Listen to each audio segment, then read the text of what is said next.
دی ټیم او وخت بیخي کم لګي، معمولی ټیم هغې لګي او الله رب العالمین په د غرونو عمره حسنات او نیکیانې انسان له لیکي. یو څو نن درس کې ویو انشاءالله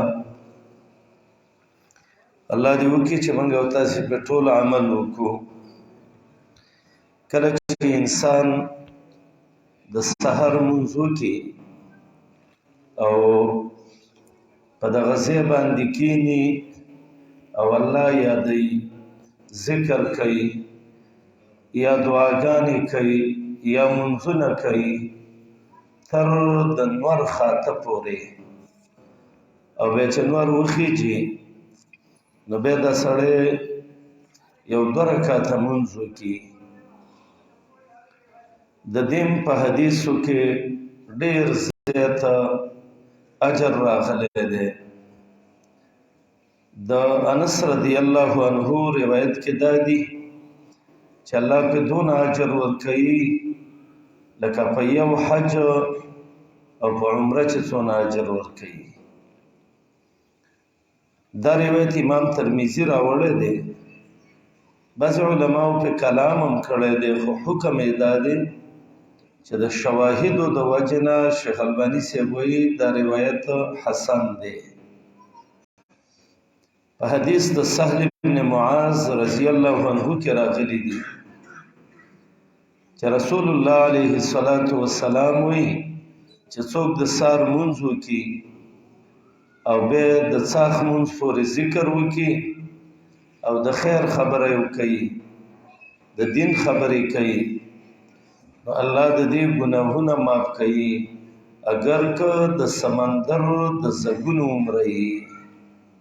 دا روایت امام احمد، ابو داود، ابو یعلا راوړی دی، سندن لږ کلام پکې شته. دریم روایت د ام المؤمنین دی چې هغه وایي ما د رسول الله علیه السلام نه اورېدلی دي چې چا دغه عمل وکړ نو د ګناه نه به داسې صفا شي که یوم ولدته امه. بهقي دا شعب الایمان کې راوړی دی او د دې سند کې عبیده ابن حسان دی او په هغې باندې علماو کلام کړی دی. خو دغه د انس رضی الله عنه روایت اهل علم وایي دا د شواهدو د وجې نه دا روایت حسن دی. وګورئ دې باندې څونه ټیم لګي چې سهار لمونځ سړی وکړي او خوب قضا کړي، الله له د عمرې او د حج عمره اجر ورکوي چې د نور خاته پورې ناست دي او ذکر کوي، دعاګانې کوي، تلاوت کوي، د خیر خبرې کوي. دا څو اسباب برابر شو که حساب یې تاسې نه هېر دی، 8 برابر شو. 30 سبب هغه دا دی چې انسان په ورځ کې او شپه کې 12 رکعاته د سنن کوي نو الله رب العالمین دله ډېر اجر ورکوي. څومره اجر ورکوي؟ حدیث د ام حبیبه رضی الله عنها کې راغلی دی چې نبی کریم علیه السلام وایي چې کوم مسلمان په ورځ کې 12 رکعاته نفل وکړي نو الله له په دې باندې په جنت کې کور جوړوي. ام حبیبه وایي فما برحت اصلیهن بعد، د دې نه بعد به معنا د سنت لري قضا شوي. او دې ته حدیث د مصابري وایي من صابر علی 12 رکعاتا، چا چې 12 رکعاته وکړل 12 څه دي؟ 4 قبل الظهر، د ماسپښین نه مخکې 4 وسنتین بعدها 2 وروسته ورکعتین قبل العصر او 2 رکعاته د مازدیګر نه مخکې ورکعتین بعد المغرب 2 د ماښام نه وروسته ورکعتین قبل الفجر او 2 د سهار نه مخکې. دا ابن خزیمه راوړی دی او ام حبیبه رضی الله عنها وایي چې محمد رسول الله علیه السلام ویلي دي چې دا رکعتونه سنت چا وکړه نو الله ولا دغه کوي دا جنت کې ولا الله کور جوړي. او امام نووي رحمت الله علیه وی چې څوک دا سنت نه کوي شرح مسلم کې وی دا فاسق ګرځي. او شیخ الاسلام ابن تیمیه رحمت الله علیه وی دا مردود شهاده ګرځي. دا د پیغمبر علیه السلام اعمال دي. او الله چې قرآن کې وی نو اطیع الله و اطیع الرسول وی. او دام الله قرآن کې وی چې من اطاع یطیع الرسول فقد اطاع الله. چا چې د نبی علیہ السلام تابعداري وکړه نو د الله تابعداري وکړه. یو دا دی چې سړی ځان ساده کی او بیخي هغه بدهیات نه مني یا حدیث نه مني. اوس یو بزرګ پکې بیان کړی دی وایي دا تراویح کې څه دي هیڅ ضرورت نشته دی. او بیا کې یو ناشنا دلیل ویلی دی وایي دا خو ته محمد رسول الله د الله سره شریک یې چې ور الله ویلی دي فرض راله وکړه او ته وایې چې رسول الله ویلي ما له سنت وکړه. ساده مسلمانه که دا قصدن وی نو داسې نه چې د ایمان نفي ونه وځي. او که دا په ناپوهیتۍ باندې وی نو د خپل ځان اصلاح وکړه. بیا خو دا سنت هم مه کوه او دا فرض مونځ هم مه کوه. ماسپښین مونځ ته څه ضرورت دی؟ د سهار مونځ ته څه ضرورت دی؟ الله قرآن کې ویلی دي چې اقیم الصلاة مونځ وکړه. دا کوم آیات کې دي چې د سهار 2 رکعته فرض وکړه او د ماسپښین 4 وکړه د ماښام 3 وکړه او مازدیګر 4 وکړه او ماسخوتن 4 وکړه. دا خو د قرآن آیات کې نه یې زه ما نو دا خو تا پیغمبر د الله سره شریک کړ چې الله وایي اقیم الصلاة او ته یې دونه کوه. نو دا پیغمبر لتبین للناس ما نزل الیهم قرآن متن دی، حدیث د رسول الله شرح ده. بل دا دی چې دا موږ خو د الله سره شریک کوو نه. دا خو ان هو الا وحی یوحى علمه شدید القوى. د نبی خبرې وحی دي. وما ينطق عن الهوى. الله دې امت باندې رحم وکړي. اوس دې خبرو کې ډېرو لوفرانو دا ځان له دلیل ونیو وایي فلاني صاحب ویلي دي او چې تراویح مه کوئ. او هغه پکې لا وایي چې ملا صاحب ډېر کلونه دي دوکه کړو په دې چې د پیغمبر په نوم دې راباندې تراویح وکړي. ای د الله بنده د پیغمبر په نوم ډېر کارونه دي. قرآن کې کوم آیات کې دي چې ته بچې سنت کا؟ دا ته پیغمبر ویلي. قرآن کې کوم آیات کې دي ته عقیقه وکړه؟ قرآن کې کوم آیات کې دي چې ته دا نور سنت وکړه؟ قرآن کې کوم آیات کې دي چې ته دونه ګړو کې زکات ورکړه او دونه وخانو کې ورکړه؟ والله اعلم. بس شهر ناپرسان دی او قهر خداون کې مؤثر شود خواند و نه خواند برابر شود. دغه شی دی بعضې وخت چې د الله قهر په خلکو باندې اثر وکړي که نه لستونکي او غیر لستونکي پکې یو شی او خانه دا نور خلک متاثرونه خوځوي. او داسې نه وایي ته راشه ته کښېنه چې دا ډېر دین چې دا ته وې نو دا په کوم ځای کې دا ځای خو چېرته وښیه که نه.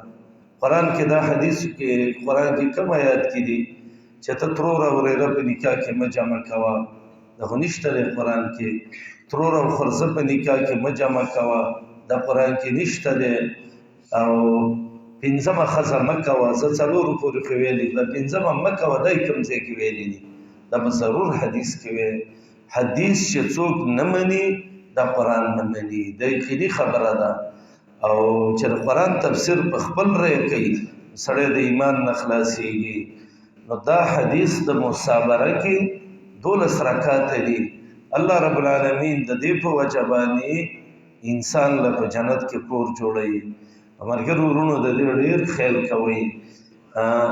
اکثر د طالبان مجتهدین هم دي. چېرته کوم استاذ یې لاړ شي کور کې سنت کوي دی وایي چې مولوي صاحب یې نه کوي دې سره کوي. نه، سنت به کوئ، نوافل به کوئ. حدیث کې راځي نبی علیه الصلاة والسلام وایي رب العالمین وایي چې دا بنده ماته په نوافلو ځان نږدې کوي تر دې چې زه ورسره مینه وکړمه. خبل د هغې اسبابونه چې په هغې ټیم بیخي کم لګي او په هغې باندې اجر ډېر میلاویږي. هغه د سار 2 رکعات سنت دي. احادیثو کې د دې ډېر تاکید راغلی دی. یو روایت کې دی دا به نه پرېږدئ ولو طردتکم الخیل، که اسونه د باندې خپیږ دي نه به یې پرېږدئ.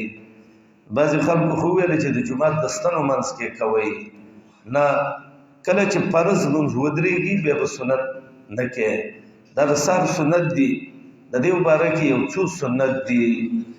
یو د سار په سنتو کې دام سنت دي چې دا به اول وخت کې کې چې اذان شروع شي وشي بس دا به سمدستي کې. دویم سنت د سار سنتو کې دا دي چې اول رکعت کې به کافرون وي او دویم کې به قل هو وي. دریم سنت د سار سنتو کې دا دي چې دا به رسه لږ زر زر هم کې د نور مونځ شان قلاره نه کې. څلورم سنت د سار سنتو کې دا دي چې بیا به استجاعا کې په دې ښي طرف باندې به لږه ډډه لګې، او دا د نبي علیه الصلاة والسلام سنت دي. او دا د احادیثو کې د دې ډېر فضیلت راغلی دی. روایت عبدالله بن عمر رضی الله عنهما کې دي یو ځل یو سړی راغی او رسول الله علیه السلام ته ویلي دلني علی عمل، الله نبی ما ته داسې یو عمل وښیوه ینفعنی الله به چې ما ته پې الله رب العالمین څه وکړي فایده را نصیب کړي. رسول الله علیه السلام ورته څه وایي علیک برکعتی الفجر، د سهار 2 رکعته سنت کوه فإن فیهما فضیله، دې کې ډېر زیات فضیلت دی. دا روایت طبراني کې دی. نو دا د هغې اعمالو نه دي چې په دې باندې ټیم هم کم لګي او اجر پرې ډېر میلاویږي. تر دې پورې چې دا دنه پاتې شو سلام پسې متصل به کې، او که دغه وخت کې هم دنه پاتې شو چې بیا نور راوخته نو بیا به کې په پرېږدې بیا نه ګوره. بعضې دلته جمع ولاړی دی، هلته په سنتو ولاړي. وایي نبي علیه السلام ویلي که آسونه د باندې خپېږ دي نو هم مې پرېږده. د حدیث مقصد دا نه دی که ته جمع په وخت کې کوه، د هغې مقصد خو دا دی چې لږ وختي بستره پرېږده، وختي راپاڅېږه او دا سنت وکړه. یو بل د هغې اسبابو نه چې په هغې باندې ډېر زیات اجر میلاویږي او بهترین عمل دی هغه صلات الوتر دی. دا د وترو لمونځ دې باندې ډېر اجر میلاویږي. دا د وترو لمونځ چې دی په دې باندې د انسان سره الله محبت راځي. ابو داود کې روایت دی، بخاری کې د ابو هريره رضی الله عنه روایت دی چې رسول الله علیه السلام وایي یا اهل القرآن، اے د قرآن والو اوتروا وتر کوئ فإن الله وتر يحب الوتر، الله وتر دی یو دی ملګری ورسره نشته. وتر الله رب العالمین خوښوي. او بیا منځونو د وتر چې دی نو دې باره کې دا دی چې فلیوتر آخر الليل، د شپې اخره حصه کې وتر وکړه. البته د رمضان باره کې دا حدیث راغلی دی چې کله د امام سره سړی قیام اللیل هم وکړي او وتر هم وکړي نو الله رب العالمین د ساره پورې د ده عمل په هغه چا کې لیکي چې هغه ټوله شپه لمونځونه کوي. د دې حدیث په بنا باندې د وتر د امام سره کوئ ښه وامره د ملګرو ټولو واورېد که نه تېښته مه کوئ. که چېرته دغه حدیث نه وی نو ستاسې نه به زه مخکې وتلی، خو دا حدیث دی او دا مې یو څو ورځې دی، د 4 ورځې دی. بیا موږ قیام اللیل هم دلته شروع کېږي انشاءالله، نو بیا هغې کې وتر کېږي. نو عامو وختونو کې دا دی چې اجعل آخر صلاتک باللیل وترا، د شپې اخره حصه کې وتر کوه. د خارجه ابن حذافه رضی الله عنه روایت دی یو ځل محمد رسول الله علیه السلام د سهار لمونځ ته راووته، نو چې راووته نو دا یې ویلې لقد امدکم الله عز وجل، الله تعالی زیات کړی دی اللیله نن شپه بصلات هي خیر لکم من حمر النعم، داسې مونځ چې هغه د سرو اوښانو نه غوره دی. او وخت کې سورلي اوښانو دې وخت کې د سرې سرې او د تورې تورې موټرې دي چې 3-4 موټرې څوک درکوي د هغې نه هم دله غوره دي. هغه کم دی فيما بین صلاة العشاء الى طلوع الفجر، د سبا د ختو د ماسخوتن منځ کې دې کې چې وتر کې د هر ټایم کې وکړه. ابو هريره رضی الله عنه طالب وو، هغې ته نبي علیه السلام ویلي چې ته خیر د ماښام کې ویتر کوه. بل د هغې نه زما ورونو چې هغې باندې وخت کم لګي او اجر پرې ډېر میلاویږي، هغه قیام اللیل او تهجد دی. څه شی دی؟ قیام اللیل او تهجد دی. په حدیث د عبدالله بن مسعود رضی الله عنه کې راغلی دی، جناب نبی کریم علیه السلام وی عبدالله بن مسعود رضی الله عنه وی چې د تهجد دومره فضیلت دی په نورو نوافلو باندې، لکه په پټه چې صدقه ورکړي او د دې فضیلت د ښکاره صدقې باندې دی. دا نورو نوافلو کې دا دغه دی. دا بل د بلال رضی الله عنه حدیث کې دی چې قیام اللیل د شپې لمونځ دا من سماء الصالحین وسبب القربة الى الله، دا د نیکانو خلقو علامه ده او دا یو د هغې اسبابونه دی چې د هغې په وجه انسان الله ته نږدې کېږي. وکفارة للذنوب، د دې په وجه الله ګناهونه معاف کوي او د دې په وجه الله انسان د ګناهونو نه منع کوي.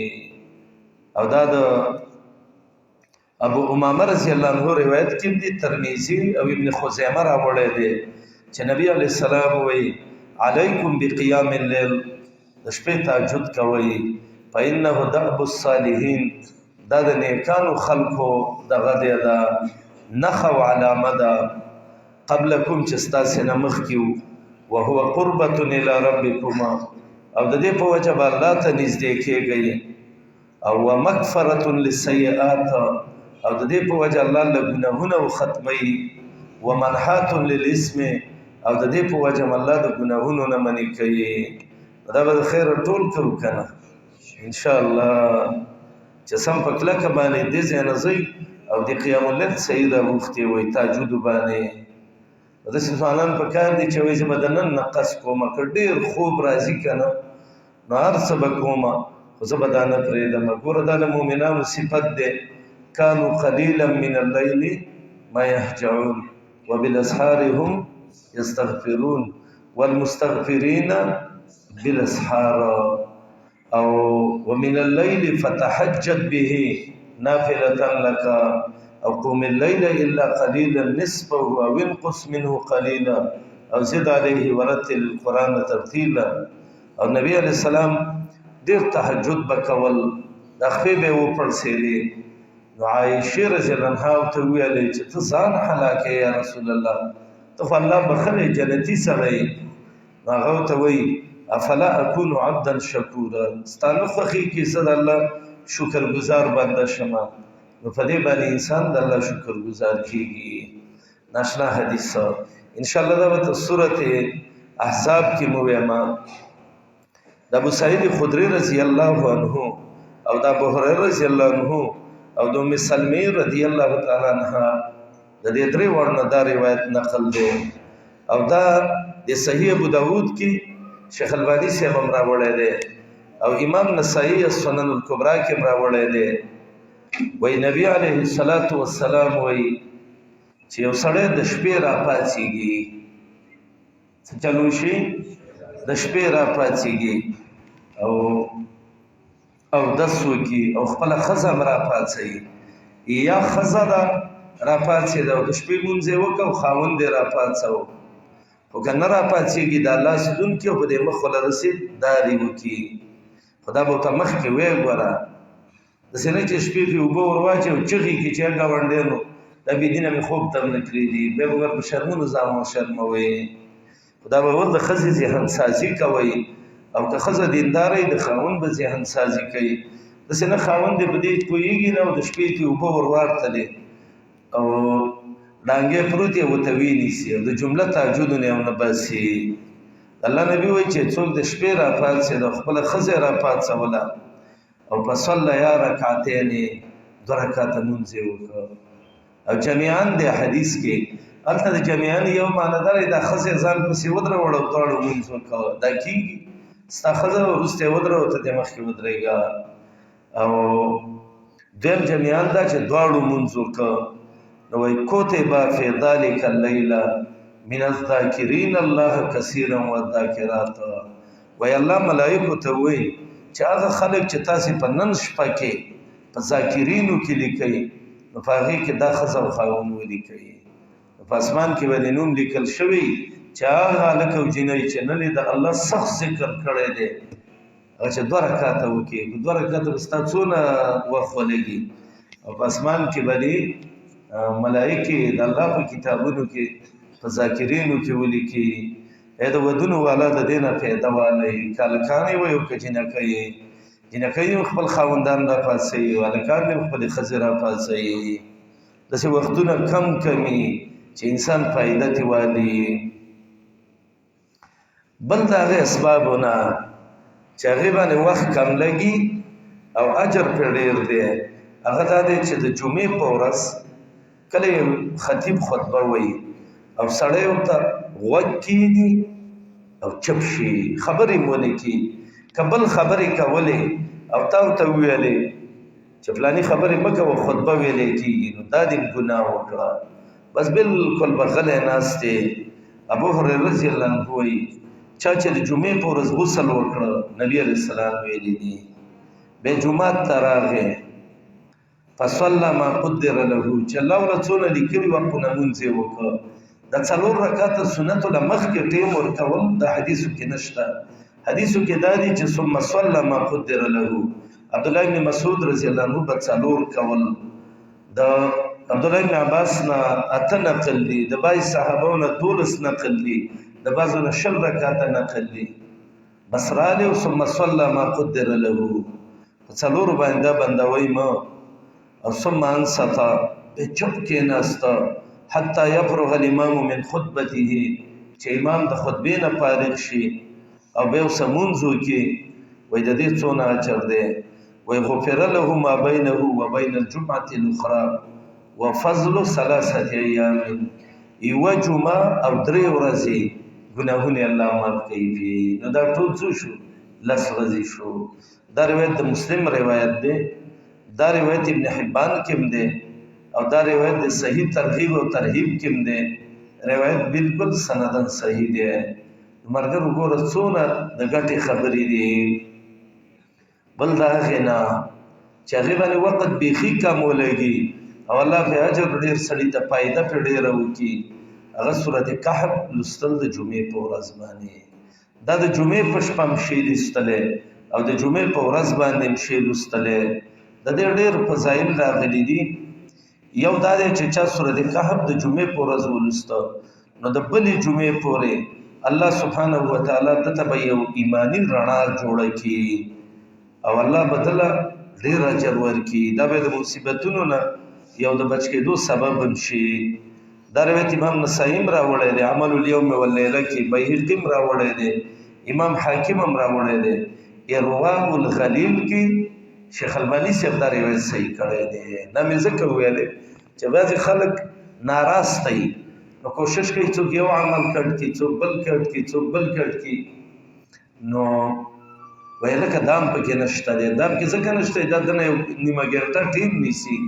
دا روایت شیخ البانی صاحب ارواء الغلیل 3 جز کې او 93 صفحه کې وایي دا بالکل دا روایت صحیح دی. امام دارمی سنن دارمی کې راوړی دی.